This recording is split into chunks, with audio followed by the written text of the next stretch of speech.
Oi, Tainara, você tá aí quietinha hoje? Bom dia, prof. Tudo Bom bem? dia, tudo e você? Tudo bem. Hoje não estou trabalhando de novo, estou descansando de novo. Ah, que bom. Por isso que eu tô aqui quietinha, só ouvindo. Também os grupos são tão grandes, todo mundo tem que falar que nem dá tempo de dar oportunidade para outras pessoas participarem. É, Ué, eu tinha 22, agora eu tenho 11, veio metade de volta, como assim? Vocês conhecem aquela música assim, 5 patinhos foram passear, e aí só voltam 4 de lá. É assim minha vida com essas lives, toda vez.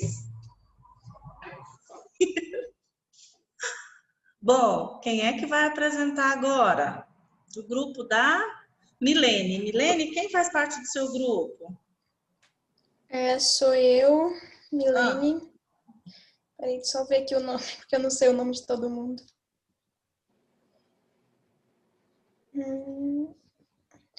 É a Divina Gabriela, aham.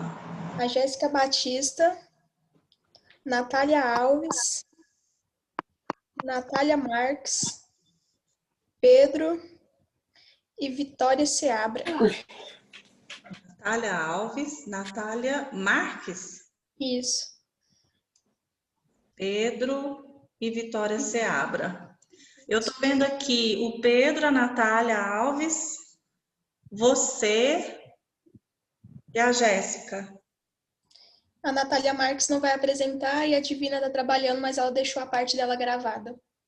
Eu tô aqui, meu nome é porque tá com Ops. Ah, tá. Desculpa, Vitória. Então tá. Quem é que vai compartilhar a tela? Eu vou compartilhar, na verdade vou tentar, porque eu nunca compartilhei antes, mas vai dar certo.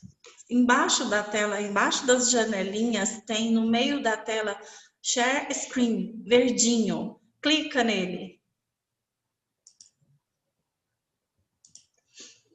Foi? Foi. Certinho. Agora você Oi, professor. coloca o slide grande, em modo apresentação. Tela inteira, né? Tela inteira. É só você clicar ali embaixo, logo do lado de aumentar e diminuir, tem uma telinha. Você clica nela. Ah, eu tô aqui com o meu mouse tentando ir lá. Não. Aí, E aí isso. foi. Isso. Bom, eu vou começar. Bom dia para vocês, bom dia, Bom dia, professora, aos Pedro. colegas. A Milene falou, a Divina ela não conseguiu participar porque ela trabalha por escala, Uhum. 12 por 36, e hoje ela estava na escala e ela vai ficar o dia inteiro trabalhando. Mas ela gravou um áudio dessa primeira parte do trabalho que ela ia apresentar, né? E eu vou reproduzir aqui, tá? Tá. É um áudio curtinho, então acho que vai dar para vocês escutarem daí. Vou tentar reproduzir.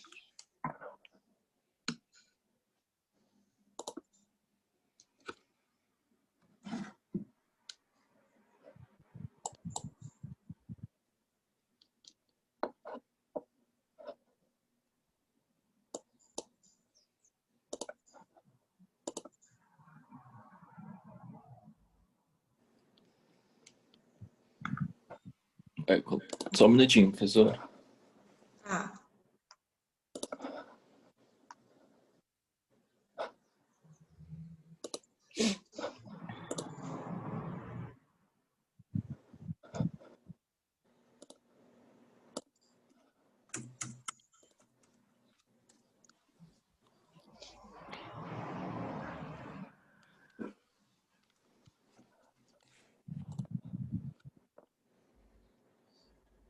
Não tá dando certo o áudio? Bom dia, Agora professora. foi. Bom dia, pessoal. Em primeiro lugar, eu quero pedir desculpa, professora, por não poder estar presente junto com os meus colegas na apresentação.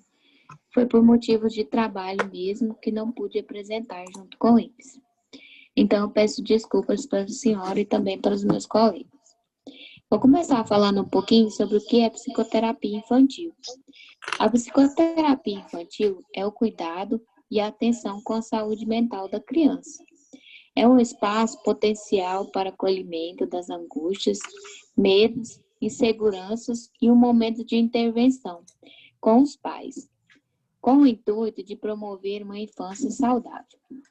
Então, é bem importante que os pais, ao perceber algum sintoma em seu filho, que ele procure a ajuda psicológica já logo na infância, porque tratando esses problemas na infância, o adulto provavelmente terá uma probabilidade maior de ter uma saúde mental mais saudável também. Então, é bem importante esse cuidado com as crianças logo no início.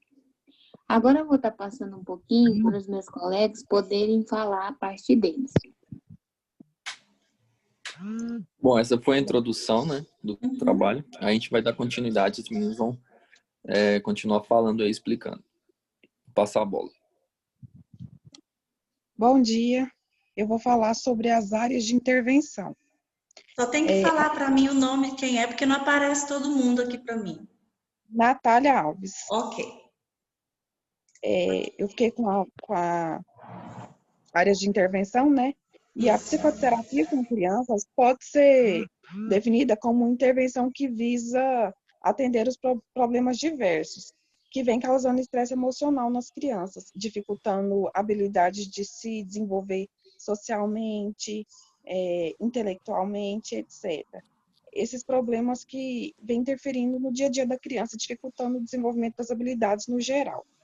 E que às vezes até ameaça o bem-estar da criança e dos pais.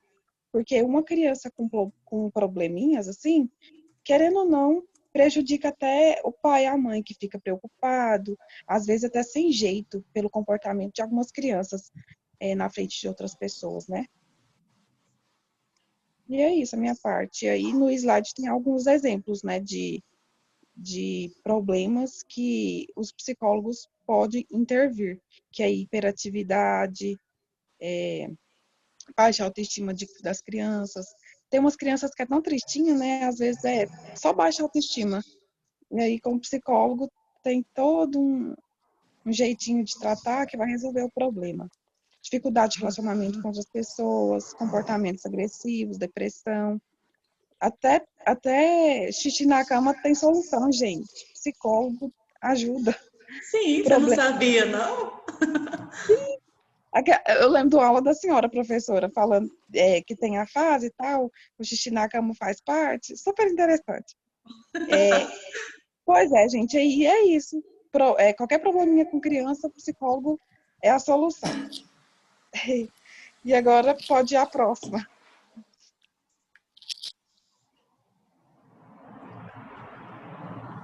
Quem que é a próxima?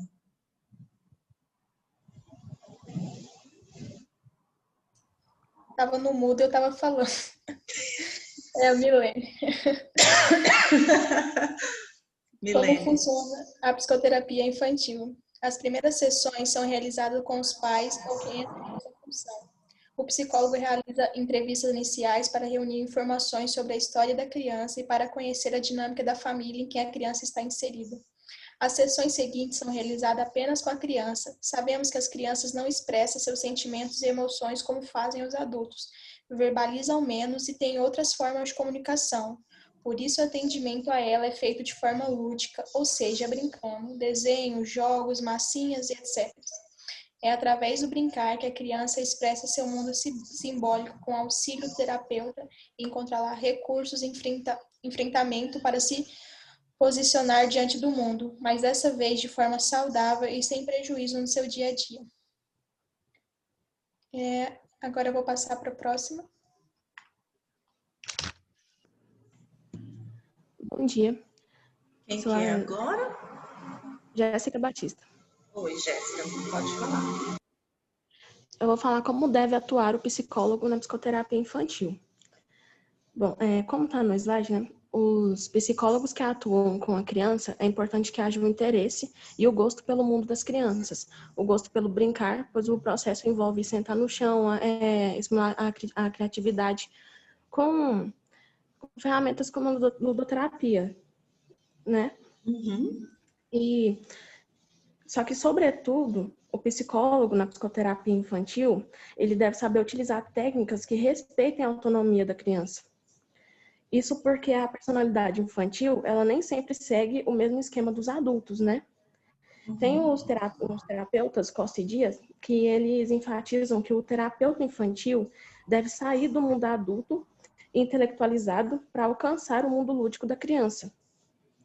E eu achei muito interessante isso aqui, que é bom frisar, que o terapeuta exerce a função de facilitador. Ele identifica os conflitos e auxilia na busca de melhores alternativas para lidar com tais conflitos da criança, né? E também, ao mesmo tempo, é importante lembrar que ele orienta os pais a como intervir, a como agir diante das vivências e conflitos das crianças. E agora a Milene vai dar continuidade.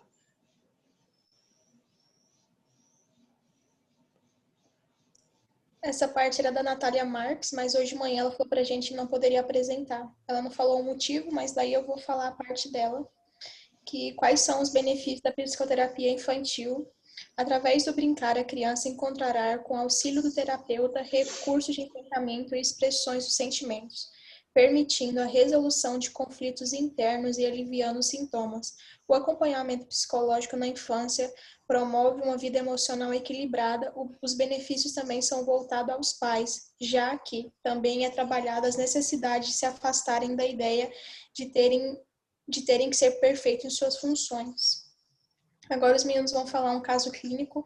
Como no outro grupo a gente também não conseguiu achar uma história que fosse verdadeira de caso antiético nessa área, mas a gente fez uma história fictícia e as meninas vão dar continuidade. Ok. Bom dia, sou a Vitória.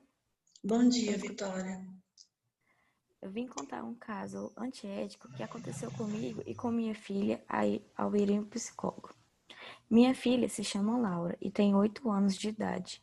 Estuda em um colégio particular, onde foi relatado a mim que ela estava com hábitos diferentes e com sintomas aparentemente de ansiedade. A levei então a uma psicóloga para fazer algum tratamento. Marcamos a consulta e a Laura foi empolgada, pois eu tinha encorajado. Depois de 2 sessões, o psicólogo disse que minha filha tinha sérios problemas, precisando então de um aumento na frequência das sessões e de alguns remédios fitoterápicos. Concordei com a proposta.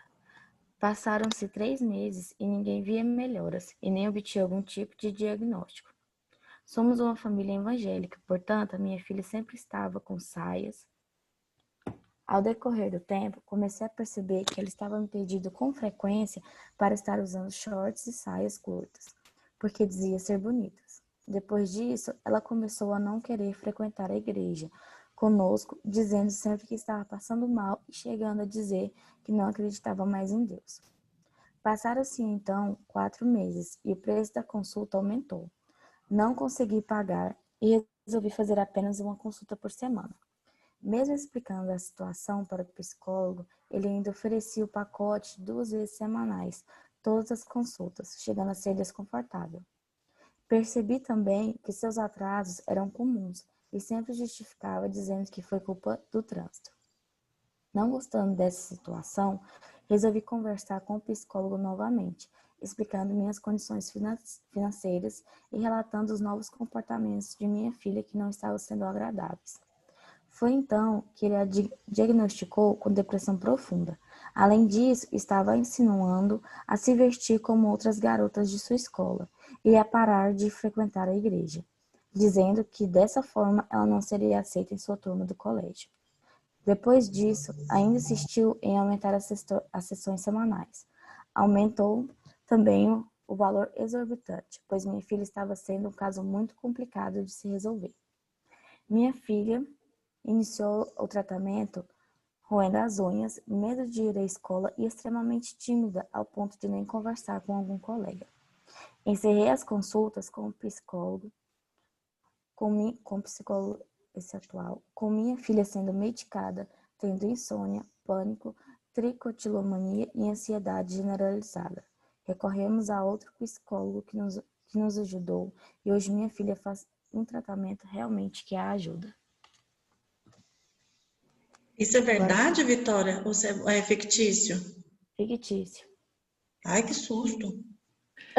Bom, a gente tentou pegar, né, professor, a partir de algum, assim, das informações que a gente juntou e tentou criar uma situação aqui para a gente discutir, né?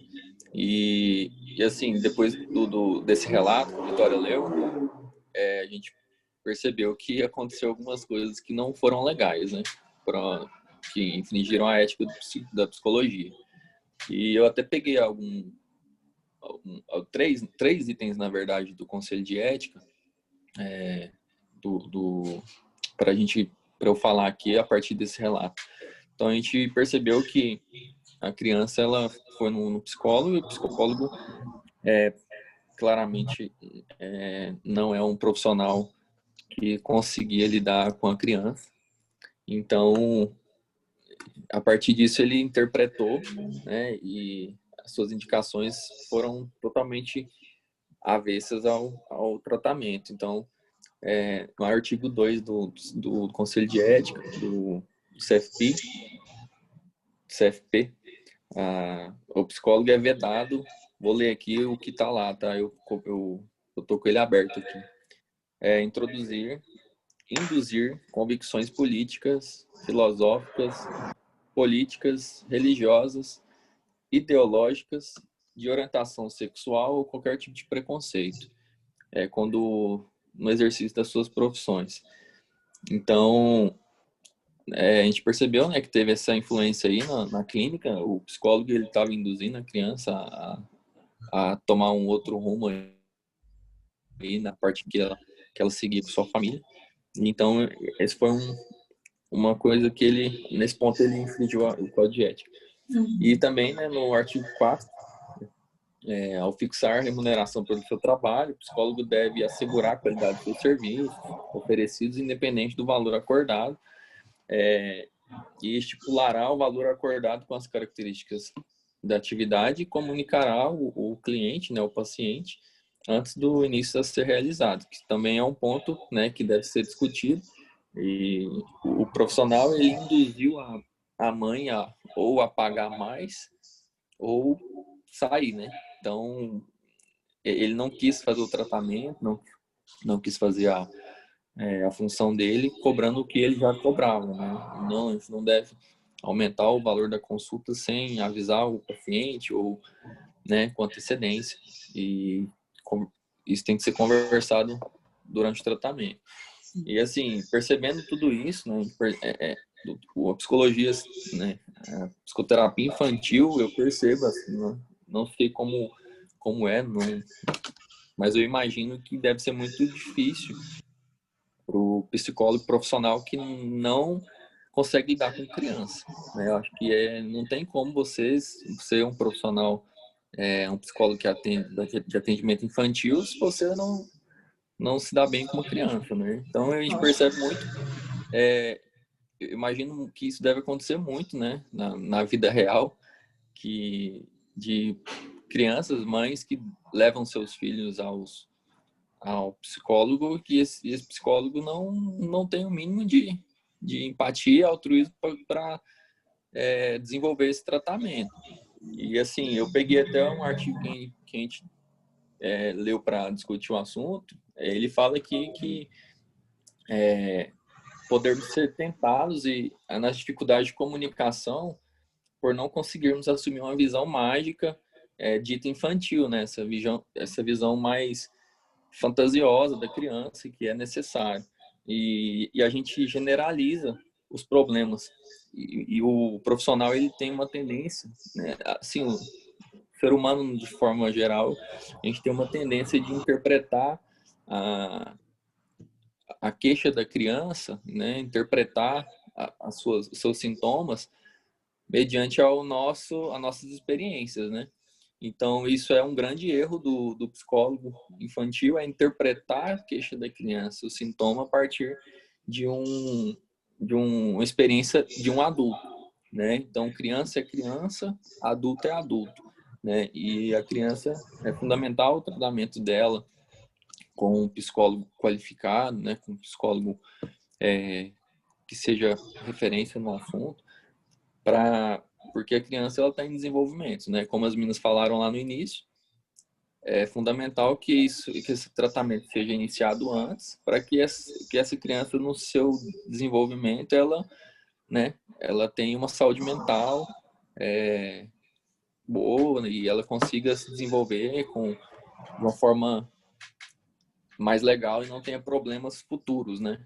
Então, assim, na psicoterapia, a gente percebe muito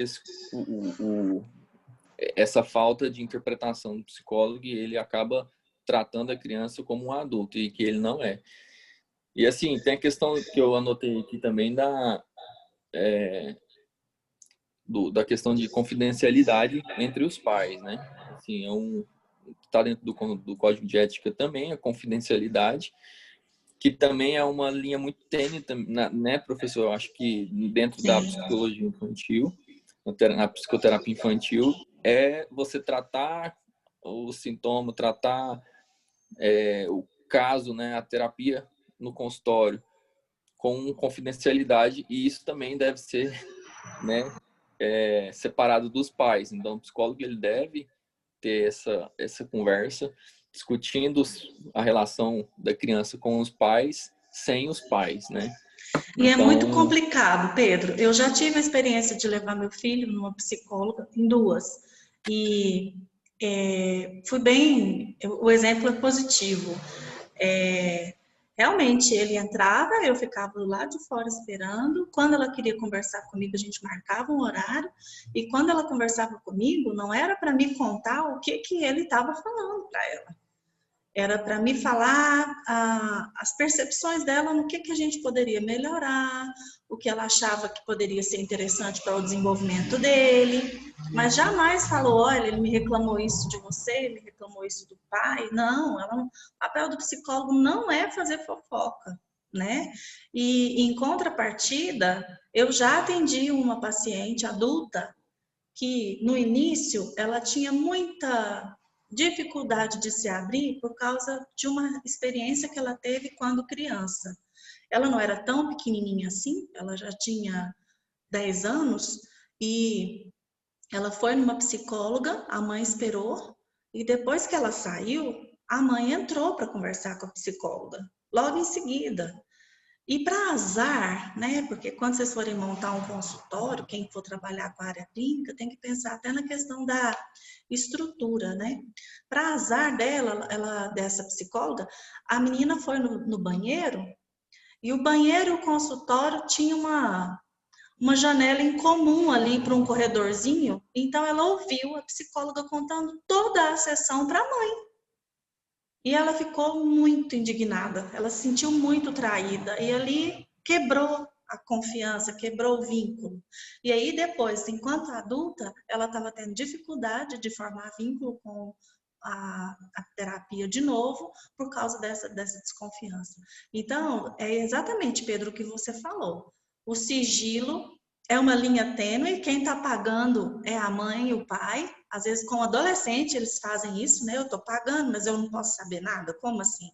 Eu tenho uma mãe de um paciente que é super ciumenta, super ciumenta.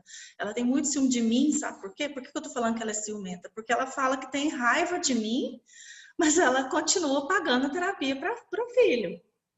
Mas por que eu falo que é ciúme? Porque ela já me queixou, meu filho é muito fechado, ele não se abre, ele não conta nada para mim. Ele conta para você, me conta o que é que ele te conta, e eu não posso falar para ela. Eu falo, olha, só se ele me permitir, só se eu achar que for alguma coisa que pode ser perigoso para ele, que eu vou te contar, porque a gente tem um código ético de manter o sigilo entre o paciente. Mas sou eu que pago as consultas dele? Como assim? Eu que sou a pessoa. É como se ela quer ir na defesa o argumento dela é o Código de Defesa do Consumidor.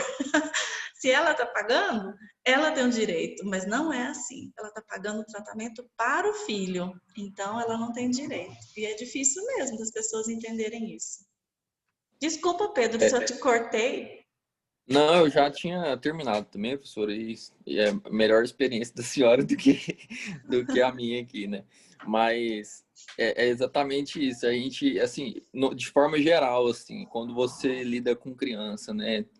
Acho que em todas as áreas da saúde, Minha namorada, ela é recém-formada em odontologia e ela fala isso também, que os pais, quando levam uma criança no dentista, por exemplo, a criança já chega com trauma lá no dentista, porque o pai já colocou esse trauma na criança antes dele chegar lá, né, no consultório. Então, é muito difícil a gente lidar com a criança, não só pela criança, mas por conta dos pais, né? Uhum. E esse é muito difícil a gente ter que lidar, porque não é só a criança, a criança e os pais juntos, né? É um combo, né, que você tem que lidar. Então é muito, muito complicado isso. E como a senhora falou, a gente tem que saber levar isso, né, de uma forma muito legal, assim, muito profissional, porque eu imagino que isso deve espantar, né, muitos pais da clínica, né, do consultório. Sim. Por falta de informação também, né, professor? Por isso que não o combinado não sai caro. Por isso que antes de começar, a gente já tem que deixar claro. Olha, eu entendo, bem claro, bem transparente. Eu entendo que é o senhor, que é a senhora que está efetuando os pagamentos. O senhor que é responsável, legal, pelo seu filho, pela sua filha. Mas o senhor tem noção? Vocês têm noção que o que for dito para mim, eu não vou contar para vocês, eu não sou menino de recado, eu não sou fofoqueira, vocês entendem? Aí quando eu falo assim, todo mundo entende. Aí se há alguma cobrança depois, eu falo, olha, é o que a gente combinou lá atrás, eu não estou fazendo nada fora do combinado. Então é por isso que tem que ser bem, o contrato tem que ser bem, é um contrato verbal, mas ele deve ser bem claro. Isso, a gente finaliza aqui. A gente finaliza, espero que vocês tenham gostado e que a gente tenha esclarecido aqui algumas situações em relação à psicologia infantil e à psicoterapia. Ótimo. Obrigado. Muito bem. Eu que agradeço o grupo. Nós ainda não entramos nos 10 minutos finais. Vocês do outro grupo que estão aqui, vocês acham que a gente já inicia? E aí depois, quando cortar, a gente volta? Ou vocês querem que a gente inicie um novo link de novo? Inicie um novo link, professora, porque como eu vou compartilhar a tela aqui, um vídeo também, às vezes se cortar, demora um pouco. Pode ser? Bom, pode sim. Então a gente vai sair, porque meu temor, Sigrid, é que ainda não entrou nos 10 minutos finais. Eu não sei se a gente sair agora e voltar, vai contar só 10 minutinhos e encerrar. Não sei. Vamos tentar. Vamos tentar. Tá bom. Eu vou encerrar então e a gente volta logo em seguida. Vamos lá.